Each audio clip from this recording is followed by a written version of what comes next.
जरा सोचिए, जो चावल आप आज 60 रुपए किलो खरीद रहे हैं वो कल सुबह अचानक से 250 रुपए किलो हो जाए तो आपका क्या हाल होगा। ईरान की सड़कों पर इस वक्त जो गुस्सा फूट रहा है उसकी सबसे बड़ी वजह यही है।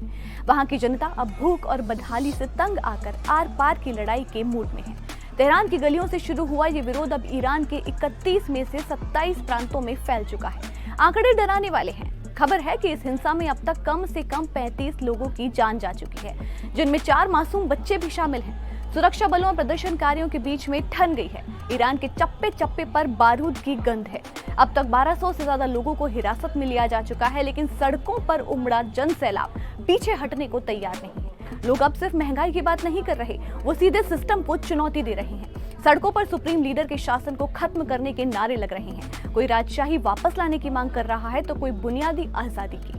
साल 2022 में महसा अमीनी की मौत के बाद ईरान में जो आक्रोश देखा है, ये मंजर ठीक वैसा ही होता जा रहा है। अब सवाल यह है कि आखिर ईरान इस हाल तक कैसे पहुंचा।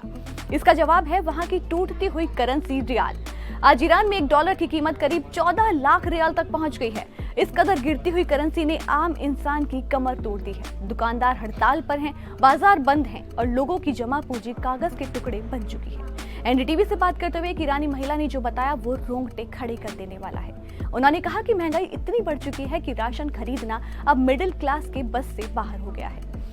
लेकिन कहानी सिर्फ ईरान के अंदरूनी हालात तक सीमित नहीं है। इस बार दुनिया की नजरें अमेरिका पर टिकी हैं। अमेरिकी राष्ट्रपति डोनाल्ड ट्रंप ने इस आग में घी डालने का काम किया है। ट्रंप ने तेहरान को सीधी चेतावनी दी है। उन्होंने साफ कहा है कि अगर ईरान ने शांतिपूर्ण प्रदर्शनकारियों पर गोली चलाई तो अमेरिका चुप नहीं बैठेगा।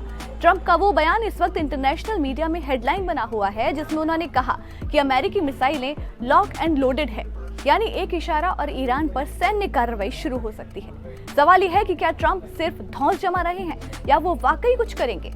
दुनिया अब इस चेतावनी को हल्के में इसलिए नहीं ले रही है क्योंकि अमेरिका ने वेनेजुएला में जो किया उसने सबको हिला कर रख दिया है। वेनेजुएला के राष्ट्रपति निकोलस मादुरो को जिस तरह अमेरिकी सेना ने उनके ही देश से उठा करके न्यूयॉर्क की अदालत में खड़ा कर दिया, वो एक बहुत ही बड़ा संदेश था।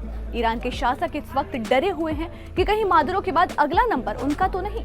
ट्रंप की लॉक एंड लोडेड वाली धमकी के पीछे वेनेजुएला जैसा ही कोई सीक्रेट ऑपरेशन हो सकता है। इसकी आशंका से इनकार नहीं किया जा सकता।